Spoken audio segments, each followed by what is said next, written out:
मैं पेशे से एक डॉक्टर था और अपने शहर के ही एक सरकारी हॉस्पिटल में ड्यूटी करता था। 4 साल पहले मेरे घर वालों ने मेरी शादी करवा दी थी। मेरी पत्नी एक संस्कारी पत्नी और एक अच्छी माँ थी। उसका नाम शिखा था। हमारे 2 बच्चे थे, एक बेटा और एक बेटी। एक दिन मैं हॉस्पिटल से घर वापस आया तो मैंने देखा मेरी पत्नी की बहन यानी मेरी साली घर आई है।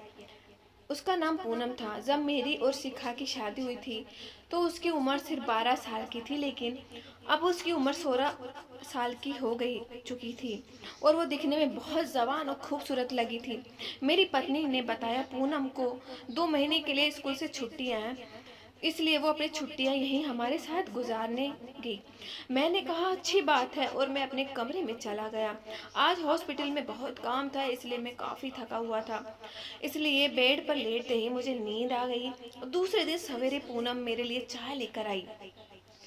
मैं अभी भी नींद में था। जब वो मेरे पास आई तो मुझे लगा ये मेरी पत्नी शिखा। मैंने उसे पकड़कर अपने पास खींच लिया, उसके होठों को सूंघने लगा। वो भी मेरा साथ देने लगी। फिर जैसे ही मैंने आंखें खोली तो देखा ये पूनम थी। मैं तुरंत पीछे हटा और माफी मांगी। उसे चूमने से मेरे पूरे शरीर में तो बिजली सी दौड़ी थी। फिर दूसरे दिन मैं हॉस्पिटल से थोड़ा जल्दी फ्री हो गया था, इसलिए घर वापस आ गया। उस वक्त मेरी पत्नी बच्चों को स्कूल से वापस लेने गई हुई थी। मुझे लगा शायद पूनम भी उसके साथ गई हुई है। मैं अपने कमरे में आया और अपने कपड़े खोलकर सीधा वॉशरूम में चला गया। जैसे ही मैंने वॉशरूम का दरवाजा खोला तो पूनम बिना कपड़ों के पूरी तरह से नंग मेरे सामने खड़ी थी। उसे देखकर ही मेरी तो जैसे सांसें रुक गई। मेरे शरीर का हर एक अंग पानी से भीगा हुआ था। दिखने में वो कहीं से भी 16 साल की नहीं लग रही थी। उसने मेरी तरफ देखा और हंसने लगी। उसकी खूबसूरती देखकर मैं कुछ पलों के लिए सुन पड़ गया। फिर कुछ देर तक उसे सर से लेकर पांव तक देखने के बाद जल्दी से मैंने दरवाजा बंद किया और कहा नहाने से पहले दरवाजा लॉक कर लिया करो। सॉरी, मुझे नहीं पता था कि तुम अंदर नहा रही हो। उसने दरवाजा जानबूझकर खोला छोड़ा था, यानी उस वक्त तो मुझे इसका कोई अंदाजा नहीं था, लेकिन आने वाले दिनों में यही मेरी जिंदगी में बहुत बड़ा तूफान लाने वाला था। उसके बाद पूरी रात मेरे दिमाग में पूनम को ऐसी हालत में देखने के ख्याल मेरे घूम रहे थे और उस रात में ठीक से सो भी नहीं पाया। फिर कुछ दिन ऐसे ही गुजर गया। बीच पूनम की हरकतें मुझे काफ़ी अजीब लग रही थी। वो हमेशा मेरी तरफ अजीब नज़रों से देखती। उसे जब भी मुझे टच करने का मौका मिलता वो बेझिझक टच कर लेती। कई बार तो वो जानबूझकर मेरे बहुत करीब आ गई थी। मुझे ये सब ठीक नहीं लग रहा था, लेकिन मैंने इस पर ज़्यादा ध्यान नहीं दिया। फिर एक दिन मेरी पत्नी को पेरेंट्स मीटिंग के लिए स्कूल जाना था। उस दिन मुझे भी हॉस्पिटल से छुट्टी थी। जब सोकर मैं उठा तो पास वाले कमरे से मुझे मेरी पत्नी और पूनम की आवाज़ें सुनाई दी।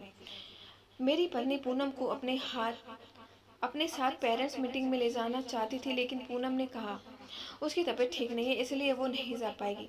तब कुछ देर बाद मेरी पत्नी बच्चों के साथ स्कूल के लिए निकल गई। मैं और पूनम दोनों घर पर अकेले थे। मैं अपने कमरे में बैठकर टीवी देख रहा था। तभी पूनम मेरे कमरे में आई और मेरे काफ़ी करीब आकर बैठ गई और कहने लगी क्या आप मेरे सर पर हाथ लगा कर देख सकते हो कि अगर मुझे बुखार है या नहीं।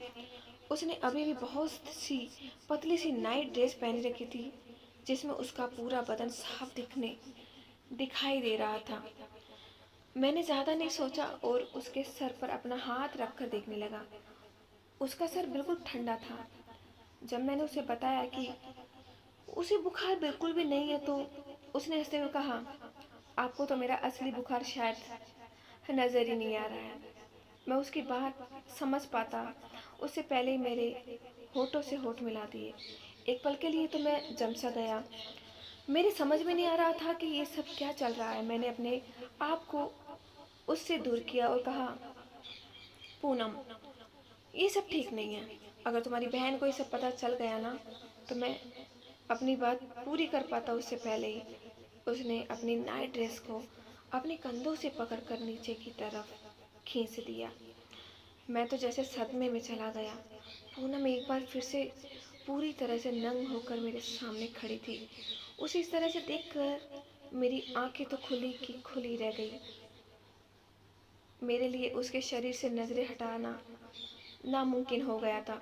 फिर वो मेरे करीब आई और मुझे पीछे की तरफ धक्का देकर मेरे ऊपर बैठ गई।